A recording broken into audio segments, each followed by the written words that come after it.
আজ আমি সহজভাবে একদমই ঘরোয়া উপকরণ দিয়ে একটি পিঠার রেসিপি শেয়ার করব।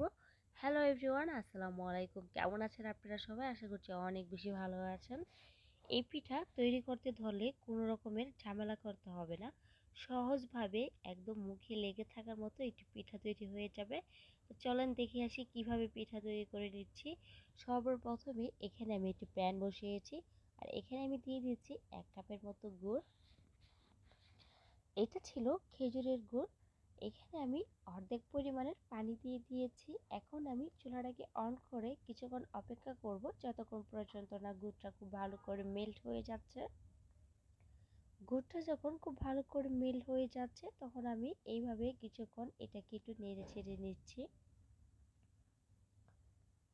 এখন আমি চুলার ফ্লেম একেবারে কমিয়ে দিব, কেননা শিরাটা আমার অনেক বেশি ঘন হয়ে গিয়েছে। আর এখানে নিয়েছি আমি 2 কাপের মতো চালের গুঁড়ো। সম্পূর্ণ চালের গুঁড়ো একলগে দিতে চাচ্ছি না, এখানে অল্প অল্প করে দিব। আর এইভাবেই প্যাচেলার দিয়ে মিশ্রণটাকে মিশিয়ে নিতে হবে।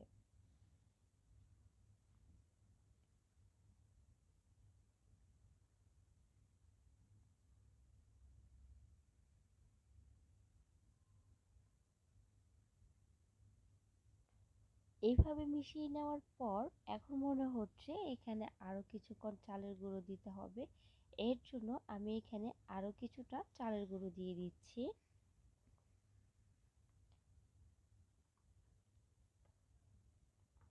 এই পিঠা তৈরি করার ক্ষেত্রে চালের গুঁড়ো একবারে সম্পূর্ণ না দিয়ে এভাবে অল্প অল্প করে দিলেই সবচেয়ে বেশি ভালো হয়।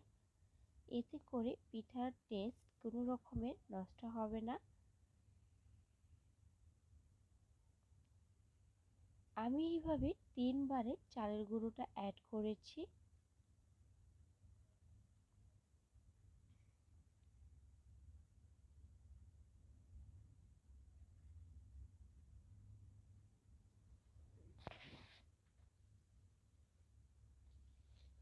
সব শেষে উপর থেকে কিছুটা সাদা তেল দিয়ে দিচ্ছি। তেলটা সম্পূর্ণ অপশনাল, চাইলে আপনারা স্কিপ করতে পারেন। তো আমি বলবো দেওয়ার জন্য, দিতে পিঠাটা খেতে অনেক বেশি ভালো লাগে। তো তিলটা দেওয়ার পরে খুব ভালো করে মিশ্রণটাকে একটু মিক্স করে নিয়েছি। এখন এটা হয়ে গিয়েছে, চুলা থেকে নামিয়ে এখন আমি এটাকে ঠান্ডা করে নিব।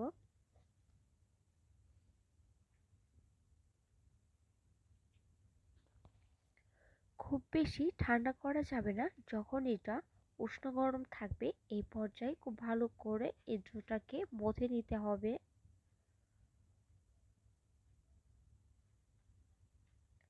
আমি এটাকে 5 মিনিটের মতো মথে নিয়েছি। এতে করে আপনার এই ডোটা অনেক বেশি স্মুথ হয়ে যাবে। এখন আমি এক এক করে পিঠার শেপগুলো দিয়ে দিচ্ছি। এই পিঠাটা অনেক রকমভাবে তৈরি করা যায়, তো আমি আজকে এভাবে এই গোল শেপে তৈরি করব।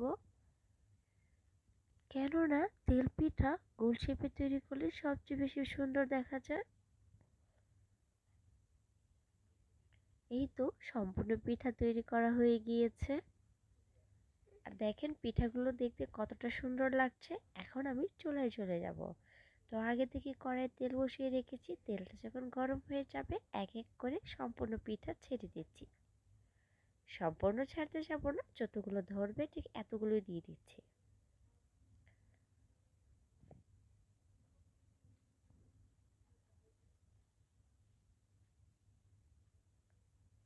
তো এইভাবেই চুলার ফ্লেম লোয়ার মাঝামাঝি রেখে আমি পিঠাগুলোকে একটু সময় নিয়ে ভেজে নিয়েছি। যখনই পিঠাগুলো খুব সুন্দর করে একটি কালার চলে আসবে, এই পর্যায়ে পিঠাগুলোকে তেল থেকে উঠিয়ে নিতে হবে।